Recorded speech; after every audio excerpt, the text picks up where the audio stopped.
तुलसी श्री सखी शुभे पाप हारिणी पुण्य दे। नमस्ते नारद नुते नारायण मनः प्रिय। जय माँ तुलसा। हरे कृष्णा। हे प्रिय भक्तों, आज माघ मास के शुक्ल पक्ष की द्वादशी तिथि है और आज जया एकादशी के पारण का दिन है। एकादशी के व्रत के पारण के दिन तुलसी माता और लक्ष्मी माता की कथाओं को सुनने से ही व्रत पूर्ण माना जाता है और हमें एकादशी के व्रत का पूर्ण फल प्राप्त होता है। तो आइए पूरे भक्ति भाव से आज की बड़ी ही पावन कथाओं का रसपान करते हैं। तो एक बार प्रेम से बोलिए गौरी पुत्र गणेश भगवान की जय। बोलिए तुलसी शालिग्राम भगवान की जय। एक बार एक गांव में एक बुजुर्ग महिला रहा करती थी। वह प्रतिदिन पूजा पाठ किया करती थी। वह रोज तुलसी माँ की पूजा करती थी और वह बुजुर्ग महिला रोज तुलसी माता से कहती, हे तुलसी माँ, तुम मुझे बहू दे, पीताम्बर की धोती दे, मीठा मीठा घास दे, वैकुंठ में वास दे, चटक की चाल दे, पटक की मौत दे, चंदन का काठ दे, रानी का काज दे, दाल भात का भोजन दे, 11 की मौत दे और कृष्ण जी का कंधा दे। वह बुजुर्ग महिला हर महीने में तुलसी माता की रोज पूजा करती थी और उनके बिरले को रोज सींचती। तुलसी माता बुजुर्ग महिला की बात सुनकर धीरे धीरे सूखने लगी। तभी भगवान श्री कृष्ण जी ने देखा कि तुलसी माता सूख रही है और तभी एक दिन भगवान श्री कृष्ण तुलसी माता जी के पास प्रकट हुए और भगवान श्री कृष्ण जी ने तुलसी माता से पूछा, तुम क्यों सूख रही हो? सभी महिलाएं तुम्हारी पूजा करती हैं और तुमको रोज सींचती हैं, लेकिन फिर भी तुम सूखती जा रही हो। इसका कारण क्या है? जिसके बाद तुलसी माता ने भगवान श्री कृष्ण जी से कहा कि हे प्रभु, एक बुजुर्ग महिला मेरे पास रोज आती है और रोज एक ही बात बोलती है कि हे तुलसी माता, सबकी दाता, मैं तेरा बिरला सींचती हूँ, तुम मुझे बहू दे, पीताम्बर की धोती दे, मीठा मीठा घास दे, वैकुंठ में वास दे, चटक की चाल दे, पटक की मौत दे, चंदन का काठ दे, रानी सा राज दे, दाल भात का भोजन दे, 11 की मौत दे और कृष्ण जी का कांधा दे। मैं उस बुजुर्ग महिला की सारी मनोकामनाएं पूरी कर सकती हूँ, लेकिन उसकी एक मनोकामना पूरी नहीं कर सकती। मैं कृष्ण जी का कंधा कहाँ से दूंगी? भगवान श्री कृष्ण जी तुलसी माता की यह बात सुनकर जोर जोर से हंसने लगे और फिर भगवान श्री कृष्ण जी ने तुलसी माता जी से कहा कि तुम चिंता मत करो। जब वह बुजुर्ग महिला की मृत्यु होगी तब मौके पर मैं और आप ही कंधा दे देंगे। आप सुबह जब वह पूजा करने आए तब कह देना कि सब कुछ तुम्हें मिल जाएगा। कुछ दिनों बाद वह वृद्ध महिला ठोकर खाकर रास्ते में गिरकर मर गई। पूरे गांव के सभी लोग आए और उस महिला को सभी लोग धर्मात्मा मानते थे। उसको तुलसा जी की डोकरी कहते थे। उसके परिवार में कोई भी नहीं था, इसीलिए गांव वालों ने ही उसके अंतिम संस्कार करने की योजना बनाई और उसे नहलाकर जब वैकुंठी पर बैठाने के लिए उसे उठाने लगे तो उसका मृत शरीर इतना भारी हो गया था कि उसे कोई उठा नहीं पाया। यह सब देखकर वहां के सभी लोग तरह तरह की बातें करने लगे और कहने लगे कि यह इतना पूजा पाठ करती थी, हर समय माला फेरती थी, इसीलिए यह इतनी भारी हो गई है। वहीं पूरे गांव में चर्चा होने लगी कि डोकरी माई कोई भक्ति नहीं करती थी, यह छल कपट करती थी। हम जिसे धर्मात्मा समझते थे वह पापी है जो कि किसी से भी नहीं उठ पा रही है। यह इसके कर्मों की सजा है।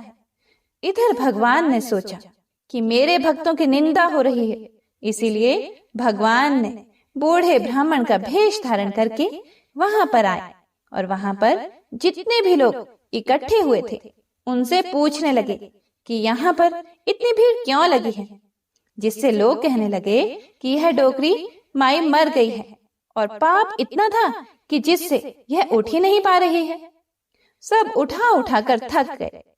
तब ब्राह्मण जी ने कहा कि मुझे एक बार डोकरी के कानों में कहने दो, फिर वह देखो कैसे उठती है। तो सभी लोगों ने कहा कि आप भी प्रयास करके देख लीजिए। तब भगवान ने उस वृद्ध महिला के कानों में कहा कि हे डोकरी माई, देखो मैं आ गया। और जो भी बुढ़िया माई पूजा करते समय शब्द कहती थी, वह शब्द उसके कानों में कहने लगे, तू बिरला सिंचे मेरा, मैं करूं निस्तारा तेरा। डोकरी माई बहू ले, बेटी ले, पोता ले, लड्डू ले, पीताम्बर की धोती ले, गहना ले, घी का घड़ा ले, मीठा मीठा खीर और पूड़ी ले, दाल भात का भोजन ले, धन दौलत ले, बेटा पोता को काम ले, तुलसी का पत्ता ले, मुंह में गंगा जल ले, 11 को दिन ले, श्री कृष्ण जी का कंधा ले। इतना सुनते ही डोकरी हल्की हो गई। भगवान ने बोला, आओ और उसको उठाओ। भगवान ने हाथ लगाया और डोकरी उठ गई। सबको बड़ा ही आश्चर्य हुआ। उसे खूब धूमधाम से ले जाया गया। भगवान उसे अपने कंधे पर ले गए। पूरे गांव में इसकी चर्चा होने लगी, जिससे उसको मुक्ति मिल गई और वह वैकुंठ में चली गई। सभी लोग देखते रह गए। सभी लोगों ने देखा कि शमशान घाट तक तो ब्राह्मण साथ ही आया था, लेकिन अब वह दिखाई नहीं दे रहा है। इससे लोगों को समझ में आ गया कि वह और कोई नहीं, स्वयं भगवान ही बूढ़े ब्राह्मण के रूप में आए थे। तो बोलिए श्री राधा कृष्ण भगवान की जय, बोलिए श्री तुलसी शालिग्राम जी की जय। एक बार भगवान विष्णु जी शेषनाग पर बैठे बैठे उदास हो गए और धरती पर जाने का विचार बनाया। धरती पर जाने का मन बनाते ही विष्णु जी जाने की तैयारियों में लग गए। अपने स्वामी को तैयार होता देखकर लक्ष्मी जी ने उनसे पूछा कि हे स्वामी, आप कहाँ जाने की तैयारी में लगे हैं? जिसके उत्तर में विष्णु जी ने कहा कि हे देवी, मैं धरती लोक पर घूमने जा रहा हूँ। यह सुनकर माता लक्ष्मी जी का भी मन धरती पर जाने का हुआ और उन्होंने श्री हरि से इसकी आज्ञा मांगी। लक्ष्मी जी की प्रार्थना करने पर भगवान विष्णु जी बोले कि आप मेरे साथ चल सकते हो, लेकिन एक शर्त पर। अगर आप धरती पर पहुंचकर उत्तर दिशा की ओर ना देखें तो तभी मैं आपको अपने साथ लेकर जाऊंगा। यह सुनते ही माता लक्ष्मी जी तुरंत हाँ कर देती हैं और विष्णु जी के साथ धरती लोक पर जाने के लिए तैयार हो जाती हैं। माता लक्ष्मी जी और भगवान विष्णु जी सुबह सुबह धरती पर पहुंच गए। जब वे पहुंचे तब सूर्य देवता उदय हो ही रहे थे। कुछ दिनों पहले ही बरसात हुई थी, इसीलिए धरती पर चारों ओर हरियाली ही हरियाली थी। धरती बेहद ही सुंदर दिखाई दे रही थी। इसीलिए माँ लक्ष्मी जी मंत्र मुग्ध होकर धरती के चारों ओर देख रही थी। माँ लक्ष्मी जी भूल गई कि पति को क्या वचन देकर साथ आई हैं। अपनी नजर घुमाते हुए उन्होंने कब उत्तर दिशा की ओर देखा, उन्हें पता ही नहीं चला। मन ही मन में मुग्ध हुई माता लक्ष्मी जी ने जब उत्तर दिशा की ओर देखा तो उन्हें एक सुंदर बगीचा नजर आया। उस ओर से भीनी भीनी खुशबू आ रही थी।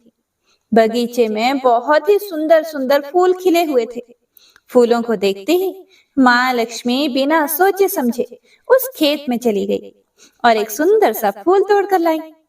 फूल तोड़ने के बाद जैसे ही माँ लक्ष्मी जी भगवान विष्णु के पास वापस लौट कर आई, तब भगवान विष्णु जी की आंखों में आंसू भरे थे। माँ लक्ष्मी जी के हाथ में फूल देखकर विष्णु जी बोले कि कभी भी किसी से बिना पूछे उसका कुछ भी नहीं लेना चाहिए, और साथ ही माँ लक्ष्मी जी को विष्णु जी को दिया हुआ वचन भी याद दिलाया। माँ लक्ष्मी जी को जब अपनी भूल का आभास हुआ तो उन्होंने भगवान के सामने इस भूल की क्षमा मांगी। विष्णु जी ने कहा कि आपने जो भूल की है उसकी सजा तो आपको अवश्य मिलेगी। जिस माली के खेत से आपने बिना पूछे फूल तोड़ा है, यह एक प्रकार की चोरी है। इसीलिए अब आप 3 वर्षों तक माली के घर नौकर बनकर रहो। उसके बाद मैं आपको वैकुंठ में वापस बुलाऊंगा। भगवान विष्णु जी का आदेश मानकर माता लक्ष्मी जी चुपचाप सर झुकाकर मान स्वीकार किया। जिसके बाद माँ लक्ष्मी जी ने एक गरीब औरत का रूप धारण किया और उस खेत के मालिक के घर गई। माधव नाम के उस माली का एक झोपड़ा था, जहां माधव पत्नी, 2 बेटे और 3 बेटियों के साथ रहता था। माता लक्ष्मी जी जब एक साधारण औरत बनकर माधव के झोंपड़े पर पधारी तो माधव ने पूछा कि बहन आप कौन हो? तब माँ लक्ष्मी ने कहा कि मैं एक गरीब औरत हूँ, मेरी देखभाल करने वाला कोई नहीं, मैंने कई दिनों से खाना भी नहीं खाया, मुझे कोई भी काम दे दो, मैं तुम्हारे घर का काम किया करूंगी और इसके बदले में आप मुझे अपने घर के एक कोने में आसरा दे देना। माधव बहुत ही अच्छे दिल का मालिक था, उसे उन पर दया आ गई, लेकिन उसने कहा बहन मैं तो बहुत ही गरीब हूँ, मेरी कमाई से मेरे घर का खर्च काफी कठिनाई से चलता है, लेकिन अगर मेरी 3 बेटियां हैं उसकी जगह अगर 4 बेटियां होती तो भी मुझे गुजारा करना था। अगर आप मेरी बेटी बनकर और जैसा रूखा सूखा हम खाते हैं उसमें खुश रह सकती हो तो बेटी अंदर आ जाओ। माधव ने माँ लक्ष्मी जी को अपने झोंपड़े में शरण दे दी और माँ लक्ष्मी जी 3 साल तक उस माधव के घर पर नौकरानी बनकर रही। कथा के अनुसार कहा जाता है कि जिस दिन माँ लक्ष्मी जी माधव के घर आई थी उसके दूसरे दिन ही माधव को फूलों से इतनी आमदनी हुई कि शाम को उसने एक गाय खरीद ली। फिर धीरे धीरे माधव ने जमीन खरीद ली और सबने अच्छे अच्छे कपड़े भी बनवा लिए। कुछ समय बाद माधव ने एक बड़ा पक्का घर भी बनवा लिया। माधव हमेशा सोचता था कि मुझे यह सब इस महिला के आने के बाद ही मिला है, इस बेटी के रूप में मेरी किस्मत आ गई है। एक दिन माधव जब अपने खेतों से काम खत्म करके घर आया तो उसने अपने घर के द्वार पर गहनों से लदी एक देवी स्वरूप औरत को देखा।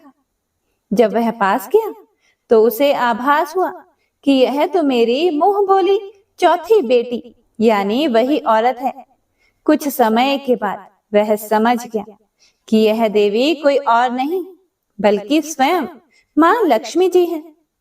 यह जानकर माधव बोला कि हे माँ मुझे क्षमा कर दो, हमने आपसे अनजाने में ही घर और खेत में काम करवाया। हे माँ यह हमसे कैसा अपराध हो गया, माँ हम सबको माफ कर दो।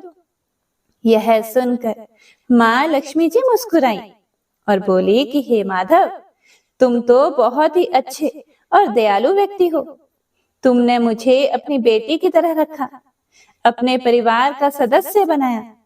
इसके बदले मैं तुम्हें वरदान देती हूँ कि तुम्हारे पास कभी भी खुशियों की और धन की कमी नहीं रहेगी, तुम्हें सारे सुख मिलेंगे जिसके तुम हकदार हो। इसके बाद माँ लक्ष्मी जी अपने स्वामी श्री हरि के द्वारा भेजे रथ में बैठकर वैकुंठ लोक चली गई। हे माँ मेरी नम्र विनती है कि जैसे माधव पर कृपा दृष्टि रखी वैसी ही कृपा दृष्टि हमारे समाज और देश पर रखना। कथा को सुनने वाले, सुनाने वाले और हुंकारा भरने वाले सभी भक्त जनों पर रखना। तो प्रेम से बोलिए लक्ष्मी नारायण भगवान की जय। आइए अब तुलसी माता की दूसरी कथा का श्रवण करते हैं। इस कथा को सुनने से एकादशी के व्रत का संपूर्ण फल मिल जाता है। तो आइए प्रसन्नचित मन से इस कथा को सुनते हैं। कथा के अनुसार एक कुटुंब में ननंद तथा भाभी साथ में रहते थे। ननंद का विवाह अभी नहीं हुआ था। वह तुलसी के पौधे की बहुत सेवा किया करती थी, लेकिन उसकी भाभी को यह सब कुछ बिल्कुल भी पसंद नहीं था। जब कभी भी उसकी भाभी को अत्यधिक गुस्सा आता तब वह उसे ताना देते हुए कहती कि जब तुम्हारा विवाह होगा तो मैं तुलसी ही बरातियों को खाने को दूंगी और तुम्हारे दहेज में भी तुलसी ही दूंगी। कुछ समय बीत जाने पर ननंद का विवाह पक्का हुआ। विवाह के दिन भाभी ने अपने कहे अनुसार, मतलब जैसा कि वह हमेशा बोला करती थी कि तुम्हारे विवाह में बारातियों को तुलसी ही खाने को दूंगी और दहेज में भी तुलसी ही दूंगी, तो भाभी ने बारातियों के सामने तुलसी का गमला फोड़ दिया और बारातियों को उसे खाने के लिए कहा। तुलसी माता की कृपा से वह फूटा हुआ गमला अनेकों स्वादिष्ट पकवानों में बदल गया। भाभी ने गहनों के नाम पर तुलसी की मंजरी से बने हुए गहने पहना दिए और वे भी सुंदर सोने जवाहरात में बदल गए। भाभी ने वस्त्रों के स्थान पर तुलसी का जनेऊ रख दिया और वह रेशमी तथा सुंदर वस्त्रों में बदल गया। जब ननंद ससुराल पहुंची तो उसके ससुराल में उसके दहेज की बहुत प्रशंसा की गई। जब यह बात भाभी के कानों तक पहुंची तो उसे बड़ा ही आश्चर्य हुआ। उसे अब तुलसी माता की पूजा का महत्व समझ में आया। भाभी की एक लड़की थी। वह अपनी लड़की से कहने लगी कि तुम भी तुलसी की सेवा किया करो, तुम्हें भी बुआ की तरह फल मिलेगा। वह जबरदस्ती अपनी बेटी से तुलसी माता की सेवा करने को कहती, लेकिन लड़की का मन तुलसी सेवा में नहीं लगता था। लड़की के बड़े होने पर उसके विवाह का समय आ गया। तब भाभी सोचती है कि जैसा व्यवहार मैंने अपनी ननंद के साथ किया था वैसा ही मैं अपनी लड़की के साथ भी करती हूँ, तो यह भी गहनों से लद जाएगी और बारातियों को खाने में पकवान मिलेंगे। ससुराल में इसे भी बहुत इज्जत मिलेगी।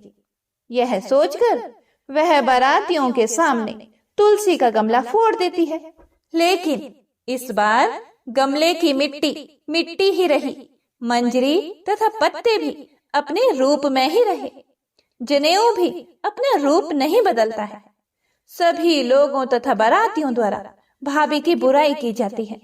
लड़की के ससुराल वाले भी लड़की की बुराई करते हैं। भाभी कभी भी ननंद को घर नहीं बुलाती थी। भाई को बहन की याद आती है तो भाई ने सोचा बहुत समय हो गया, मैं बहन से मिल कर आता हूँ। उसने अपनी पत्नी से कहा और कुछ उपहार बहन के पास ले जाने की बात कही। भाभी ने थैले में ज्वार भर कर दे दिया और कहा और कुछ नहीं है, तुम यही ले जाओ। वह दुखी मन से बहन के पास चल पड़ा। वह सारे रास्ते सोचता रहा कि कोई भाई अपनी बहन के घर ज्वार कैसे ले जा सकता है। यह सोचकर वह एक गौशाला के पास रुका और ज्वार का थैला गाय के सामने पलट दिया। तभी गाय पालने वाले ने कहा कि आप गाय के सामने हीरे मोती तथा सोना क्यों डाल रहे हो? यह देखकर भाई को बड़ा ही आश्चर्य हुआ और उसने सभी हीरे मोती तथा सोना वापस अपने थैले में रख लिया। भाई ने सारी बात अपनी बहन को बताई और बड़ी खुशी खुशी उसने सारे हीरे मोती और जेवर अपनी बहन को दिए। दोनों भाई बहन एक दूसरे को देखकर अत्यंत प्रसन्न हुए। जैसी कृपा माता तुलसी ने ननंद पर की, ऐसी ही कृपा सभी पर करना। बोलिए श्री तुलसी माता शालिग्राम भगवान की जय। बोलिए श्री लक्ष्मी नारायण भगवान की जय। आइए अब तुलसी जी की तीसरी कथा को सुनते हैं। इस कथा को पूरा सुनने से सभी मनोकामनाएं पूर्ण हो जाती हैं। सावर्णी मुनि की पुत्री तुलसी अपूर्व सुंदरी थी। उनकी इच्छा थी कि उनका विवाह भगवान नारायण के साथ हो। इसके लिए उन्होंने नारायण पर्वत की घाटी में स्थित बद्री वन में घोर तपस्या की। दीर्घ काल तक तपस्या के उपरांत ब्रह्मा जी ने प्रसन्न होकर दर्शन दिए और वर मांगने को कहा। तुलसी जी ने कहा, हे सृष्टिकर्ता, हे ब्रह्मदेव, आप अंतर्यामी हैं, सबके मन की बात जानते हैं। फिर भी मैं अपनी इच्छा आपसे बताती हूँ। मैं चाहती हूँ कि भगवान श्री नारायण मुझे पति रूप में मिले। ब्रह्मा जी ने कहा, तुम्हारा अभीष्ट तुम्हें अवश्य मिलेगा। अपने पूर्व जन्म में किसी अपराध के कारण तुम्हें श्राप मिला है। इसी प्रकार भगवान श्री नारायण के एक पार्षद को भी दानव कुल में जन्म लेने का श्राप मिला है। दानव कुल में जन्म लेने के बाद भी उसमें नारायण का अंश विद्यमान रहेगा। इसीलिए इस जन्म में पूर्व जन्म के पाप के शमन के लिए संपूर्ण नारायण तो नहीं मिलेंगे, लेकिन नारायण के अंश से युक्त दानव कुल में जन्मे उस शापग्रस्त पार्षद से तुम्हारा विवाह होगा। शाप मुक्त होने पर भगवान श्री नारायण सदा सर्वदा के लिए तुम्हारे पति हो जाएंगे। तुलसी जी ने ब्रह्मा के इस वर को स्वीकार किया क्योंकि मानव कुल में जन्म के कारण उस मायावी भोग को तो भोगना ही था। तुलसी जी बद्री वन में ही रहने लगी। नारायण का वह पार्षद दानव कुल में जलंधर के नाम से पैदा हुआ था। कुछ दिनों बाद वह भ्रमण करता हुआ बद्री वन में आया। यहाँ तुलसी को देखते ही वह उस पर मंत्र मुग्ध हो गया और तुलसी के सामने उसने अपने विवाह का प्रस्ताव रखा। उसने तुलसी जी से विवाह करने की इच्छा प्रकट की। इतने में ही महाब्रह्मा जी भी वहां आ गए और तुलसी जी से कहा, तुलसी जलंधर को देखो, कैसा देवोपम उसका स्वरूप है। दानव कुल में जन्म लेने के बाद भी लगता है जैसे इसके शरीर में नारायण का वास हो। तुम प्रस्ताव को सहर्ष स्वीकार कर लो। तुलसी को भी लगा कि उसकी तपस्या पूर्ण हुई, उसे इच्छित फल मिला है। जलंधर के साथ उसका गंधर्व विवाह हो गया और वह जलंधर के साथ उसके महल में पत्नी बनकर आ गई। जलंधर ने अपनी परम सुंदरी सती साध्वी पत्नी तुलसी के साथ बहुत दिनों तक राज्य किया। उसने अपने राज्य का इतना विस्तार किया कि देवलोक तक उसके अधिकार में आ गया। स्वर्ग का सुख भोगने वाले देवताओं की दशा भिखारियों जैसी हो गई। जलंधर किसी को कष्ट नहीं देता था, पर अधिकार और राज्य छिन जाने से सारे देवता मिलकर ब्रह्मा, विष्णु और शिव जी की सभा में गए तथा अपनी विपत्ति सुनाई। ब्रह्मा जी ने कहा, तुलसी परम साध्वी है, उसका विवाह जलंधर से मैंने ही कराया था। जलंधर को तब तक नहीं हराया जा सकता या मारा जा सकता जब तक तुलसी को ना छला जाए। विष्णु जी ने कहा, जलंधर पूर्व जन्म में मेरा पार्षद था। श्राप के कारण उसे दैत्य कुल में जन्म लेना पड़ा। इस जन्म में भी मेरा अंश उसमें व्याप्त है। साथ ही तुलसी के पतिव्रत धर्म से वह अजय है। फिर देवताओं की सहमति से भगवान शिव ने जलंधर के पास संदेश भेजा कि या तो वह देवताओं को राज्य लौटा दे या फिर उनसे युद्ध करे। जलंधर शंकर के पास पहुंचा। उसने कहा, देवाधिदेव, आपके लिए देवताओं का पक्ष लेना उचित नहीं है। राज्य बढ़ाना हर राजा का कर्तव्य है। मैं किसी को दुखी नहीं कर रहा हूँ। देवताओं से कहिए कि वे मेरी प्रजा बनकर रहे। मैंने आपका कोई भी अपमान नहीं किया है। हमारा आपका युद्ध शोभा नहीं देता है। अगर आप हार गए तो बड़ी लज्जा की बात होगी। मैं हार गया तो आपकी कीर्ति बहुत अधिक नहीं बढ़ेगी। भगवान शंकर फिर हंसने लगे। वे तो सब रहस्य समझते थे। तुलसी और जलंधर के पूर्व जन्म के श्राप की अवधि लगभग पूरी हो चुकी थी। फिर शंकर जी बोले, इसमें कीर्ति और लज्जा की बात क्या है? तुम देवों को राज्य लौटाकर उन्हें उनके पद पर प्रतिष्ठित होने दो। युद्ध से बचने का यही एक उपाय है। जलंधर ने कहा, मैंने युद्ध के बल से देवलोक जीता है। कोई उसे युद्ध के द्वारा ही वापस ले सकता है। यह है मेरा अंतिम उत्तर है। अब मैं जा रहा हूँ।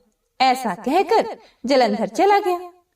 उसने अपनी पत्नी तुलसी को सारी बातें बताई और कहा, कर्म भोग सब काल सूत्र में बंधा है।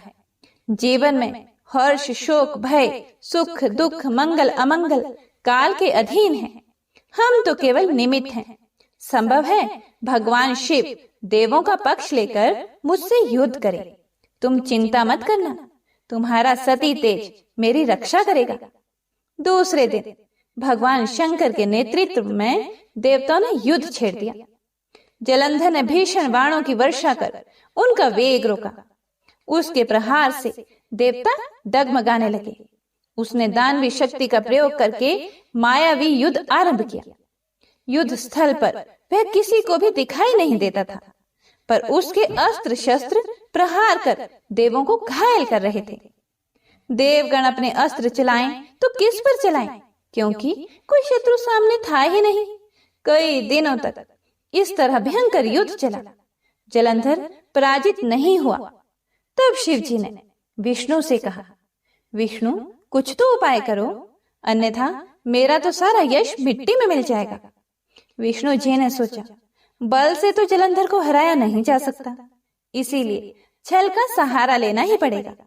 उन्होंने तुरंत अपना स्वरूप जलंधर जैसा बनाया और अस्त्र शस्त्र से सुसज्जित हो तुलसी जी के पास पहुंच गए। बोले, प्रिय, मैं युद्ध जीत गया। सारे देवता भगवान शंकर समेत हार गए। इस खुशी में आओ, मैं तुम्हें अपने अंग से लगा लूं। पति को प्रत्यक्ष खड़ा देखकर तथा विजय का समाचार सुनकर वह दौड़कर मायावी जलंधर के गले से लिपट गई। इस प्रकार पति पत्नी दोनों ने आलिंगन होकर खूब खुशी मनाई। पर पुरुष के साथ इस प्रकार के व्यवहार से उसका सती तेज नष्ट हो गया। उसका सती तेज जो जलंधर की कवच के रूप में रक्षा कर रहा था, वह कवच नष्ट हो गया। जलंधर शक्तिहीन हो गया। यह जानते ही भगवान शंकर ने अपने त्रिशूल से प्रहार किया। त्रिशूल के लगते ही जलंधर जलकर भस्म हो गया। जलंधर के मरने को जानकर विष्णु अपने असली रूप में आ गए। सामने अपने पति जलंधर के स्थान पर भगवान विष्णु को खड़ा देखकर तुलसी बहुत विस्मित हुई। उसको पता लग गया कि स्वयं नारायण ने उसके साथ छल किया है। क्रोध में आकर तुलसी जी ने श्राप दिया, एक सती स्त्री का स्तित्व भंग करने के अपराध में तुम हृदयहीन पत्थर हो जाओ। विष्णु जी ने तुलसी के श्राप को शिरोधार्य कर कहा, देवी, तुम्हारे तथा जलंधर के कल्याण के लिए मुझे ऐसा करना पड़ा। तुम दोनों को श्राप मुक्त करना था। तुम भी अब अपना शरीर त्याग कर तुलसी बिरवा के रूप में जन्म लोगी और मेरी पूजा तुलसी दल से होगी। मैं शालिग्राम पत्थर बनूंगा। मेरे शीश पर तुम आदर से विराजमान होंगी। तुम्हारे पति की हड्डियों के चूर्ण से शंख की उत्पत्ति होगी। उस शंख ध्वनि से देवताओं तथा मेरी पूजा आराधना होगी। जहाँ शंख ध्वनि होगी वहाँ मंगलमय मैं विराजमान रहूंगा। तुमने पूर्व जन्म में बद्री वन में मुझे पाने के लिए बड़ी तपस्या की थी। अब अगले जन्म में मैं नारायण प्रस्तर के रूप में बद्रीनाथ वन में स्थापित होऊंगा और मेरी पूजा अर्चना फल फूल से ना होकर तुम्हारी तुलसी दल से होगी। मेरे शीश पर विराजमान होकर तुम मुझसे भी ऊंचा पद प्राप्त करोगे। बोलिए श्री लक्ष्मी नारायण भगवान की जय। श्री तुलसी महारानी करूं विनय सिर नाए, जो मम हो संकट विकट दीजे मात नशाए। नमो नमो तुलसी महारानी, महिमा मित ना जाए बखानी। दियो विष्णु तुमको सन्माना, जग में छायो सुयश महाना। विष्णु प्रिया जय जयति भवानी, तेहो लोक की हो सुख खानी। भगवत पूजा कर जो कोई, बिना तुम्हारे सफल न होई। जिन घर तब नहीं होए निवासा, उस पर करही विष्णु नहीं बासा। करे सदा जो तब नित सुमिरन, तेहि के काज होए सब पूरण। कार्तिक मास महात्म तुम्हारा, ताको जानत सब संसारा। तब पूजन जो करे कुंवारी, पावे सुंदर वर सुकुमारी। करे जो पूजन नित प्रति नारी, सुख संपत्ति से होए सुखारी। वृद्धा नारी करे जो पूजन, मिले भक्ति होवे पुलकित मन। श्रद्धा से पूजे जो कोई, भवनिधि से तर जावे सोई। कथा भागवत यज्ञ करावे, तुम बिन नहीं सफलता पावे। छायो तब प्रताप जग भारी, ध्यावत तुम ही सकल चित धारी। तुम ही मात यंत्रण तंत्रण में, सकल काज सिद्धि होवे क्षण में। औषधि रूप आप हो माता, सब जग में तव यश विख्याता। देव ऋषि मुनियों तपधारी, करत सदा तव जय जयकारी। वेद पुरातन तव यश गाया, महिमा गम पार नहीं पाया। नमो नमो जय जय सुख कारणी, नमो नमो जय दुख निवारणी। नमो नमो सुख संपत्ति देनी, नमो नमो अघ काटन छेनी। नमो नमो भक्तन दुख हरनी, नमो नमो दुष्टन मद छेनी। नमो नमो भव पार उतारनी, नमो नमो परलोक सुधारनी। नमो नमो निज भक्त उबारनी, नमो नमो जन काज सवारनी। नमो नमो जय कुमति निशावनि, नमो नमो सुखोपजावनी। जयति जयति जय तुलसी माई, ध्याओ तुमको शीश नवाई। निज जन जानि मोहि अपनाओ, बिगड़े कारज आप बनाओ। करूं विनय मैं मात तुम्हारी, पूर्ण आशा करहु हमारी। शरण चरण कर जोरी मनाओ, निश दिन तेरे ही गुण गाओ। करहु मात अब मोह पर दाया, निर्मल होए सकल मम काया। मांगू मात यह वर दीजे, सकल मनोरथ पूर्ण कीजे। जानू नहीं कुछ नेम आचारा, क्षमहु मात अपराध हमारा। 12 मास करे जो पूजा, ता सम जग में और न दूजा। प्रथम ही गंगा जल मंगवावे, फिर सुंदर स्नान करावे। चंदन अक्षत पुष्प चढ़ावे, धूप दीप नैवेद्य लगावे। करे आचमन गंगा जल से, ध्यान करे हृदय निर्मल से। पाठ करे फिर 40 की, स्तुति करे मात तुलसा की। यह विधि पूजा करे हमेशा, ताकि तन नहीं रहे कलेशा। करे मास कार्तिक का साधन, सोवे नित पवित्र सिद्ध होई जाहे। है ये कथा महा सुखदाई, पढ़े सुने सो भव तर जाई। तुलसी मैया तुम कल्याणी, तुम्हारी महिमा सब जग जानी। भावना तुझे मनित नित ध्यावे, गागा कर्मा तुझे रिझावे। यह श्री तुलसी 40 पाठ करे जो कोई, गोविंद सो फल पावहि, जो मन इच्छा होए। श्री तुलसी 40 संपूर्ण। हे प्रिय भक्तों, आपको आज की कथा पसंद आई हो तो वीडियो को लाइक, शेयर, कमेंट जरूर कीजिएगा और साथ ही चैनल को सब्सक्राइब भी कीजिएगा। हमारे चैनल पर माघ मास महात्म्य की कथाएं सुनाई जा रही हैं। बहुत जल्दी माघ मास समाप्त होने वाला है।